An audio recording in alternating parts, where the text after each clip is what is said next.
Welcome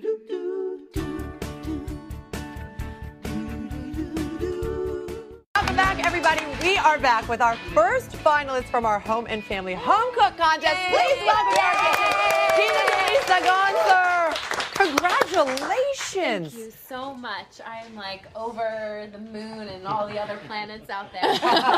You know, you were one of 6, and we got hundreds and hundreds and hundreds of submissions. I saw there were so many amazing people. So when did you find out? How did you find out? How did you react? So I actually had DVR'd the show because I was working in New York, and as soon as I got out of work, I was in Penn Station, the train station in New York, and everyone was texting me, and I was getting all these tweets like, congratulations, oh my goodness. And I'm like, what is going on? Like, what did I do? That was so awesome. So I called up my husband. I'm like, can you do some Google search? Like, what is going on? And he found the clip, and he told me, and I started screaming. I was like tearing. I was like, oh my goodness.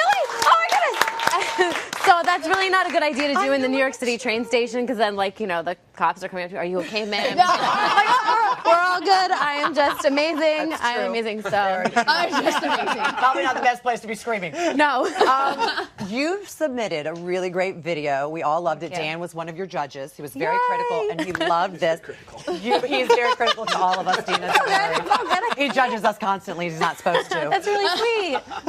The meatballs. You made your mom's meatball recipe, and you're making it for your family. How instrumental was your mom in your love of cooking? Huge, huge. I mean, family and food. We're an Italian family. My mom cooked every single night, and she was really faithful with that. And Sunday dinners.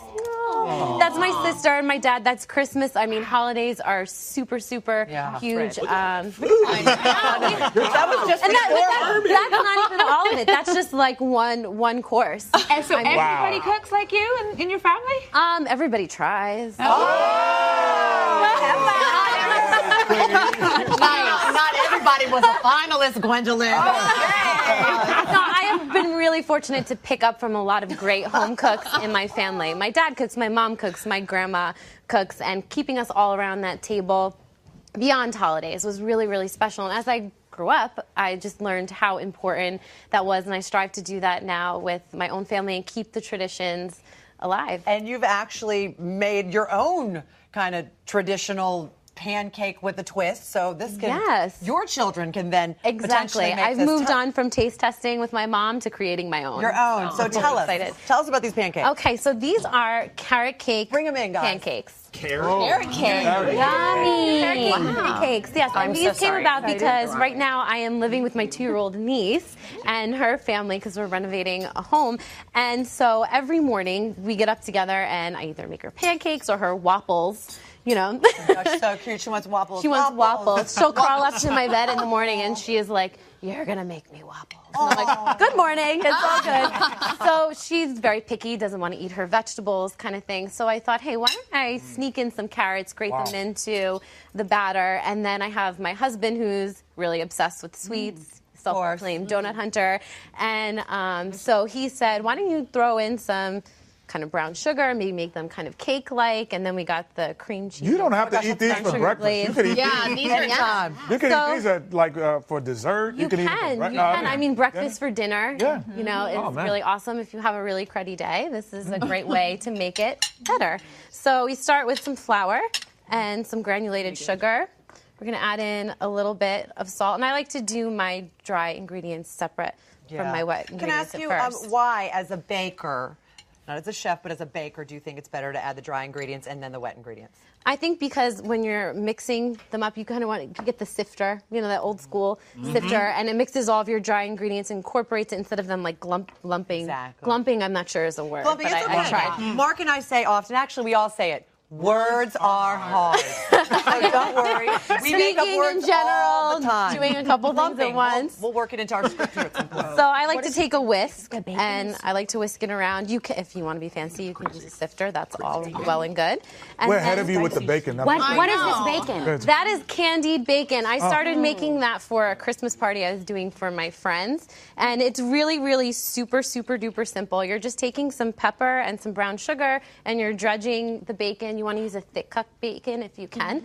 Dredging it in there and just popping it in the oven. Of the peppery, spicy, Sweet. Crazy. Thank you. I cannot make that fast enough when it comes to the Christmas party. So Yeah, you smell that cooking. Oh, thank you. You must get invited You everywhere. guys have a lot of friends. That's vanilla extract. We have 2 eggs, the milk, and I'm just gonna whisk that up a little bit there. Then I'm gonna pour.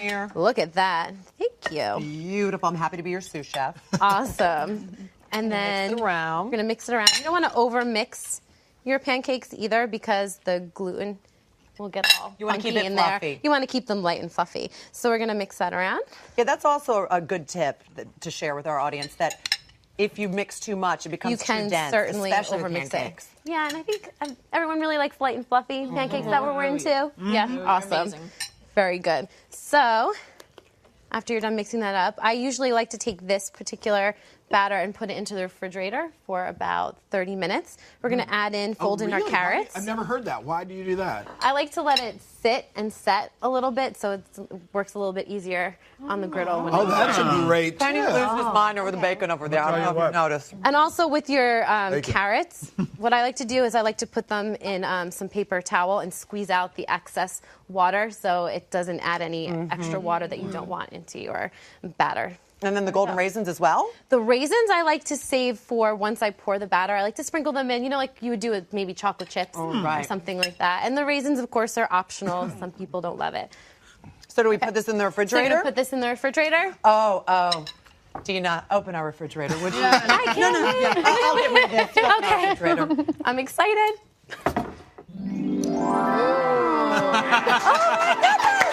Does your fridge do that? I wish it did. I'm going to find a way when We'll I get send our home. sound guy home with you. He'll I make feel your like a fridge do that. Stepford wife or Really something. great. Just be like, hello. Pancakes, good morning, all. That's awesome. Okay. And I'm going to be sad when I go home and open up my refrigerator. So here, I like to put a little bit of butter down on my griddle and a little bit of oil. And how long did you put it in the fridge for again? How long? 30 minutes. 30 minutes. Oh, look how nice and thick it is. Oh, yeah, look at that. It helps them thicken up in there, huh? Easier. Yep. And so it's about 1/4 a cup or so I like to use. And your pancakes are ready to flip, not just when they bubble, but you start to see holes forming. And then it's safe to flip over and it's not going to be like a huge splatter filled mess. It took me a while to kind of perfect that. Mine was just ready when I could turn it over. It just Very nice. turns over, it's ready. Very skilled with that. I love Guys, it. what do you think? What do you think of Dina's pancakes? Super yummy. Delicious.